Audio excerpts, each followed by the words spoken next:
What's up guys, BriarRabbit here. Yesterday, I made a video talking about the Nemesis DLC for Call of Duty Ghosts and frankly, how great I thought it was. I thought that the patches for the game were awesome. I really liked all 4 of the new levels. I think that the new shipment is absolutely crazy. The gameplay you're seeing here is on Nemesis, and I really like the Old West theme of this level. I think it's really fun, it's really inventive, and it's really unique for a shooter. So I was really happy to be playing it, and of course, it is an Xbox One timed exclusive, so anybody who wants to play on the PlayStation 3 or PlayStation 4 has to wait a month. And I saw that reflected in the comments of my video, and I was wondering, you know, now that the PlayStation 4 seems to be the premier console of this generation, it's certainly off to a major lead as far as sales figures go, is that gonna hurt Call of Duty? Now, back with the Xbox 360 and the PS3, the Xbox 360 seemed to just be more popular overall, and certainly with Call of Duty players. If you played Call of Duty, you normally played it on the Xbox 360. There were some, you know, fairly hardcore players on the PS3, but the 360 was just the primary platform for development and for most people playing it. And you can see that reflected in the games. The games just ran smoother on the 360. They often looked better. It was just the premier platform for Call of Duty. Now, with the PlayStation 4 and the Xbox One going out, it might be a little bit different. So the PlayStation 4 being off to such a ginormous lead compared to the Xbox One, the developers of Call of Duty have got to be seeing this. And you would think that they've got to be switching their primary development over to the PlayStation 4. However, they still have the deal in place with Microsoft, releasing the DLC for Call of Duty Advanced Warfare a month earlier on the Xbox One. And that's a real problem this generation. Last generation, since the 360 was the lead platform for everybody, it had outsold the PS3, it seemed to make less of a difference. But for some reason this year, it seems to be more of a difference. And what my question is, you know, will this influence you to buy the game on the Xbox One? If you have both consoles, you have the PS4 and the Xbox One, are you going to buy the Xbox One version over the PS4? Now, me personally, I prefer the PlayStation 4 controller. I just think it's a nicer controller. I like the thumbsticks better especially. So I'd rather play the game on the PlayStation 4. However, you know, the reality of the situation is that when the new DLC comes out, I'm going to want to play that DLC right away. I'm not going to want to wait for a month for the PlayStation 4 to come out. And I'm going to want to post videos about it just like I'm doing today, just like I did yesterday. So the reality of the situation is that I'll probably have to buy both because I want to play, you know, for the most part on the PlayStation 4 where I'm more comfortable, where I have a controller that I like better.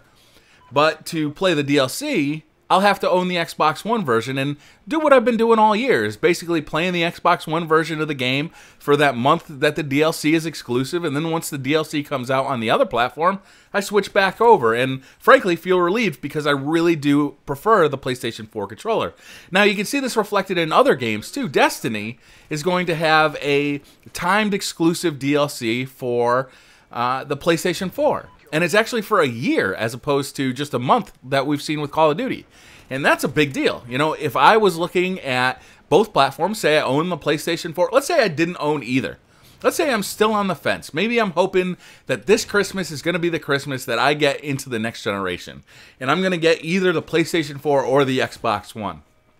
Destiny was huge. You know, having the alpha and the beta come out to such critical acclaim, and everybody on, you know, YouTube talking about it, and, you know, it's just been, it was a wonderful, wonderful alpha and beta. People really got excited about that game, me included. Now, if I am looking at the game, right, if I'm looking at buying a new PlayStation 4 or an Xbox One, then I've got to really look at, well, what games are coming out? What DLC is coming out first for the games that I want? And that makes the purchasing decision a lot harder. Now for Destiny, you know, yeah, I'm going to buy it on the PlayStation 4 because, you know, I want that DLC. The DLC is a big part of that game. I can't wait to get into kind of the end game and check out all the levels and check out all the DLC and all the raids and all the strikes and all of that stuff. And I don't want to have a mitigated experience because I chose to play it on the Xbox One. And that's a real bummer for Xbox One players. So it's a hard choice this generation. If you're a big Call of Duty fan, then Destiny might be right up your alley. Maybe you're just a shooter fan. You like multiplayer shooters, and you still want to play Call of Duty next year like I do, but you're also really excited about Destiny. You're really excited about this kind of MMO shooter experience coming to consoles. It's a real conundrum. I'm really struggling with this year.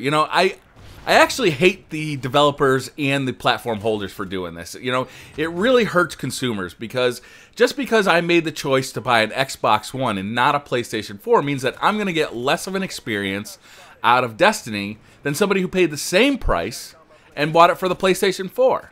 The same goes with Call of Duty this year. If I bought the PlayStation 4 and I bought the Season Pass, I paid the same price as somebody playing it on the Xbox One, but I've got to wait a month extra each time a DLC is released. And that sucks. As a consumer, that sucks because you're watching other people play it on YouTube. You're seeing the fun they're having. And this DLC is a perfect example because I think this is one of the best DLCs that's come out for Call of Duty Ghosts. It brings the small maps in. It's very fast action, and it's a lot of fun. But as a consumer, I'm pissed off. I'm pissed off that Activision decided to release the DLC earlier on the Microsoft platforms because I'd rather be playing it on the PlayStation 4. So my question to you guys is this going to hurt Call of Duty in the future? Will it hurt Destiny? Will it hurt any game that chooses to do timed exclusive DLC? I think it might. Now, Maddox Haskins in the comments, or actually on Twitter today, he mentioned that, well, probably the amount of money that Activision makes off of Microsoft paying for that timed exclusive will make up for the difference in sales.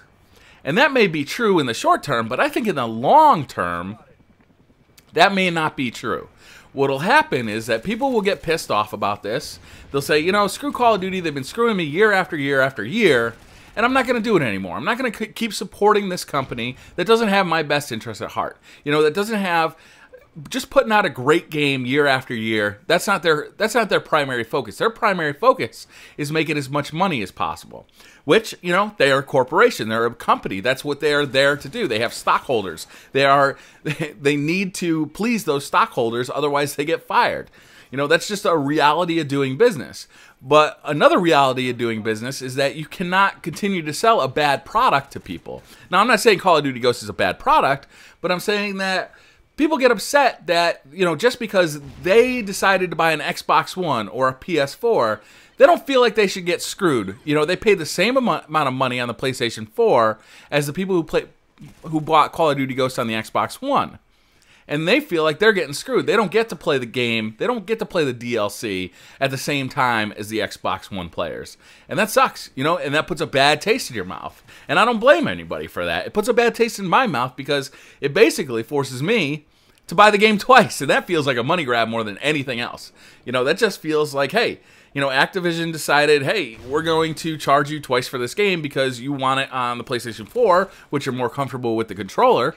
But you also want the DLC a month earlier, so you got to buy it on the Xbox One. And to me, that feels bad. That doesn't make me as a consumer happy. And if you want me to be a return customer, if you want repeat business from me, which is the goal of a business, making me unhappy is not what you should be doing. You should be trying your best to make us happy. So let me know down in the comments what you guys think. Hit that like button if you like this video. Hit subscribe if you're new to the channel. And I'll see you guys next time. Thanks. Bye.